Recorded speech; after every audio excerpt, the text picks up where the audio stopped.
Alors dans cette première session, on a abordé la question des stratégies foncières immobilières des grands propriétaires institutionnels, et plus spécifiquement des fonds de placement immobilier, des caisses de pension et des compagnies d'assurance.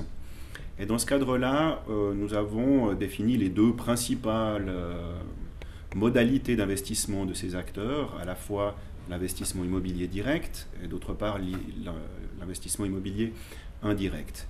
On l'a vu, les assureurs et les caisses de pension sont plutôt en faveur de l'immobilier direct, c'est-à-dire l'investissement directement dans l'achat de parcelles ou de biens immobiliers comme des immeubles. Par contre, les fonds de placement immobilier sont eux les acteurs de l'investissement immobilier indirect, qui eux donc achètent aussi des biens immobiliers, des valeurs immobilières, et les convertissent en valeurs mobilières qui sont achetées dans un second temps par des actionnaires et par des titulaires de parts de fonds de placement. On l'a vu, ces deux stratégies assez différentes, avec chacune ses avantages et chacune ses inconvénients. D'une part, pour l'immobilier direct, on a l'avantage pour les investisseurs de la maîtrise totale à la fois du foncier et de l'immobilier et la maîtrise de ce fait de la stratégie immobilière qui se développe dans ces institutions.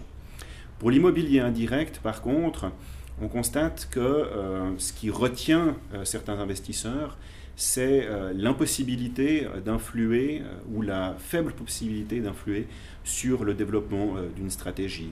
D'autre part, on constate dans ces types d'investissements qu'il y a un fort accroissement du nombre d'intermédiaires dans la chaîne de responsabilité de la propriété et de la gestion d'un bien immobilier. À titre d'illustration, j'ai parlé du cas d'une caisse de pension qui à la fois a des assurés qui eux-mêmes cotisent dans cette caisse de pension. Cette caisse de pension achète elle-même des fonds, des parts de fonds de placement immobilier. Cette entité de fonds de placement immobilier a elle-même une sous-société immobilière dans laquelle elle a déposé son patrimoine immobilier.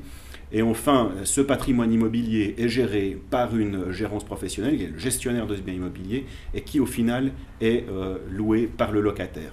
Donc on constate un éclatement véritable de la chaîne de responsabilité de l'immobilier qui peut avoir un impact en termes de durabilité d'une part et d'autre part dans la définition des groupes cibles pour les politiques publiques. Je parle notamment de politiques publiques en matière d'aménagement du territoire.